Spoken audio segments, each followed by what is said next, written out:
Vamos mergulhar hoje numa das crises de identidade mais importantes da história do cristianismo. Aquele conflito que colocou de um lado a liberdade da graça e do outro as regras da religião. Uma briga que, no fim das contas, definiu o que realmente significava pertencer ao povo de Deus. E tudo começa com uma pergunta que é quase um grito, sabe? Uma pergunta chocada, desesperada, do apóstolo Paulo para as comunidades da Galácia. Quem foi que enfeitiçou vocês? Isso não é uma pergunta calma, é um alarme tocando bem alto, mostrando que a coisa era séria. Algo estava muito, mas muito errado. Para a gente entender essa urgência toda, precisamos voltar no tempo, lá para a Galácia. Pensa só, uma comunidade jovem, recém-nascida, com base na fé, na liberdade, e de repente ela se vê ameaçada na sua essência, no seu DNA espiritual. Então, vamos chamar as coisas pelo nome. O que estava acontecendo ali era uma verdadeira emergência espiritual. Uma crise que tinha o poder de destruir tudo o que tinha sido construído até então. O problema todo, a chegada de um tal evangelho diferente. E aqui está o ponto-chave. Não era só uma opinião teológica diferente, não. Era uma distorção completa da mensagem original. Era como tentar misturar água e óleo. Simplesmente não dá. As próprias palavras de Paulo mostram o tamanho do problema. Ele está chocado, de verdade, com a rapidez com que a galera estava pulando fora do barco. Isso não era uma evolução.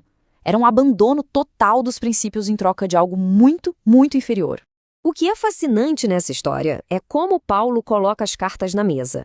Para ele, não existe meio termo. Existem só dois sistemas, dois caminhos que não se misturam e que levam a lugares completamente opostos. De um lado, temos o caminho da graça. A base aqui é a fé em Cristo, um presente que se recebe. Do outro, o caminho da lei, que é baseado no esforço humano, nos rituais, naquela tentativa de alcançar a perfeição por mérito próprio. São duas fontes de justificação totalmente diferentes. E essa diferença toda se reflete no dia a dia. A vida na graça é guiada pelo Espírito, já a vida sob a lei é focada na carne, ou seja, na nossa natureza humana, tentando dar conta do recado sozinha, dependendo da própria força para seguir regras. Uma vida é orgânica, vem de dentro para fora. A outra é mecânica, de fora para dentro. E isso nos leva à imagem mais poderosa de todas, a da identidade. A graça transforma as pessoas em filhos e herdeiros de Deus. Já a lei, pelo contrário, devolve todo mundo à condição de escravo, preso num sistema de regras que, vamos ser sinceros, ninguém consegue cumprir perfeitamente. Então, para resumir a ópera, a fonte da graça é Cristo, a da lei é o esforço humano. A identidade na graça é de herdeiro, na lei, de escravo. E o resultado? Na graça, liberdade. Na lei, escravidão. Fica bem claro que não dá para andar pelos dois caminhos ao mesmo tempo. A partir daqui, a conversa fica mais séria. Paulo não só aponta a diferença, ele começa a alertar sobre as consequências gravíssimas de escolher o caminho da lei e deixar a graça de lado. E esse é um ponto fundamental. Para os Gálatas, adicionar os rituais parecia um passo para frente, para a maturidade espiritual. Mas Paulo chega e diz que era exatamente o oposto. Era andar para trás, uma regressão perigosa. Era voltar por vontade própria para uma escravidão a princípios fracos e pobres, como ele mesmo diz.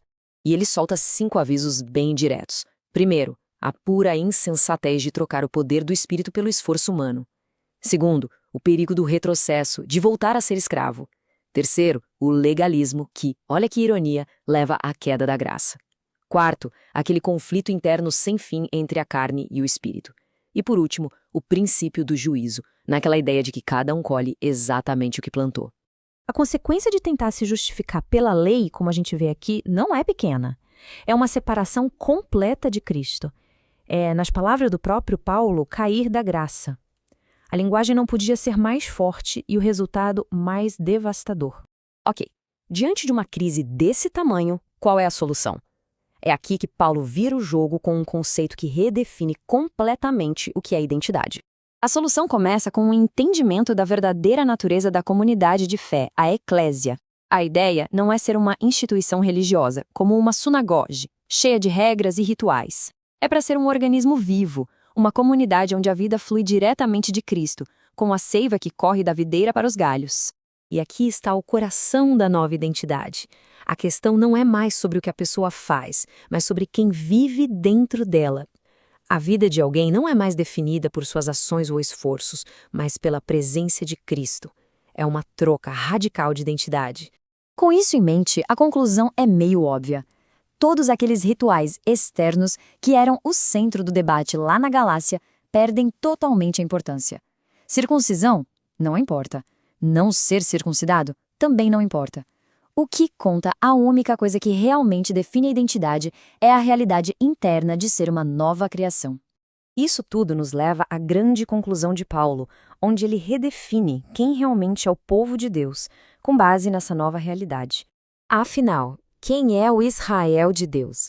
Paulo argumenta que esse título não pertence a nenhuma instituição visível que depende de regras ou de herança familiar. Ele pertence a esse organismo vivo, a esse corpo formado por todos que foram transformados, que são parte da nova criação, não importa de onde vieram. E com essa nova identidade, vem uma nova fonte de orgulho. Todo aquele orgulho humano, toda a realização religiosa, tudo isso é deixado de lado. A única coisa em que vale a pena se gloriar é naquilo que Cristo fez. É uma inversão completa de valores, da autoconfiança para Cristo suficiência. E assim, terminamos com uma pergunta que ecoa desde a Galácia até os dias de hoje. O que define uma comunidade de fé? São suas regras, suas tradições, sua estrutura? Ou é a vida divina que pulsa através dela? Essa antiga crise de identidade continua sendo uma questão fundamental para qualquer grupo que busca sua verdadeira essência.